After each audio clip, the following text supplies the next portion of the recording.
Anatomy of destructive self-criticism.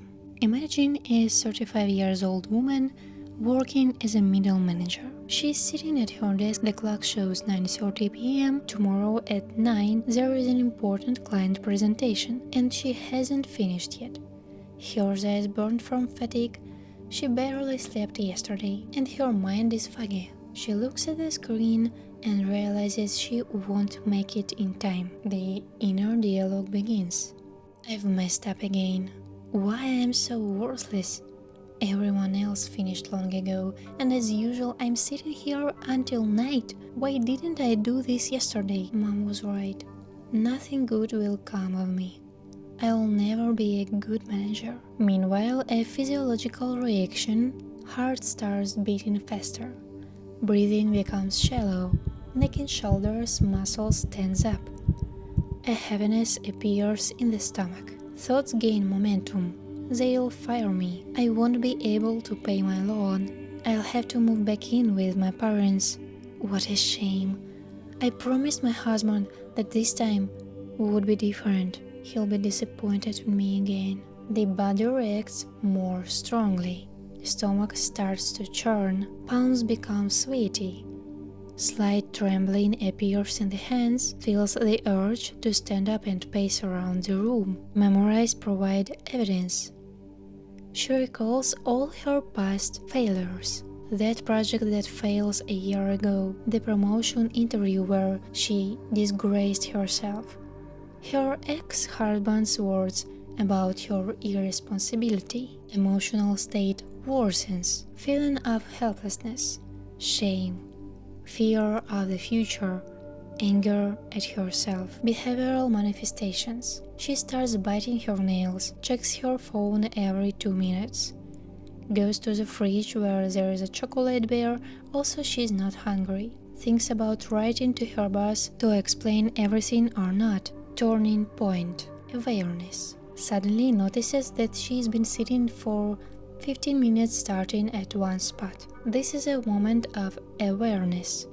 A sudden realization could also be that you've been mindlessly scrolling through social media for half an hour. Awareness that you're eating without tasting a food. A sudden understanding that you've been feeling irritated or anxious for some time.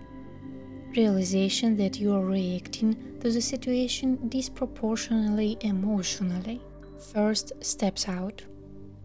Deep breath. Remember the square breathing technique. Inhale for 4 counts. Hold for 4. Inhale for 4. Hold for 4. Repeat 5 times. Change of environment. Stand up and go to the kitchen. Pour a glass of cool water. Drink in small sips, focusing on the sensations. Look out the window during this time. Physical relaxation. Do a few head rotations, stretch the shoulders. Feel the tension gradually releasing.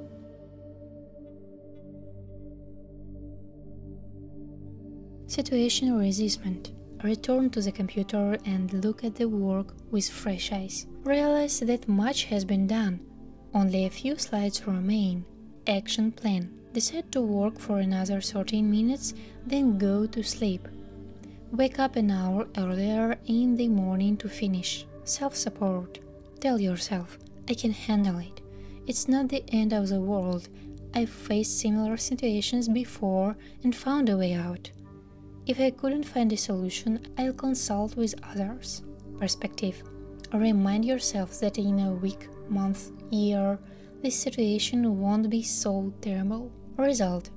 At this time, anxiety gradually recedes. Breathing normalizes, thoughts become clearer, and you can return to work with renewed energy and a clear action plan. Important conclusions. Destructive self-criticism is just thoughts, not facts. Physical symptoms are the body's signals for the need for change. Small steps can lead to big changes in well-being. Mindfulness practice helps to notice the negative cycle in time. Self-compassion is key to overcoming destructive self-criticism. Breaking the cycle of destructive self-criticism is a skill that can be developed. Each time, you'll notice these moments earlier and exit them more effectively.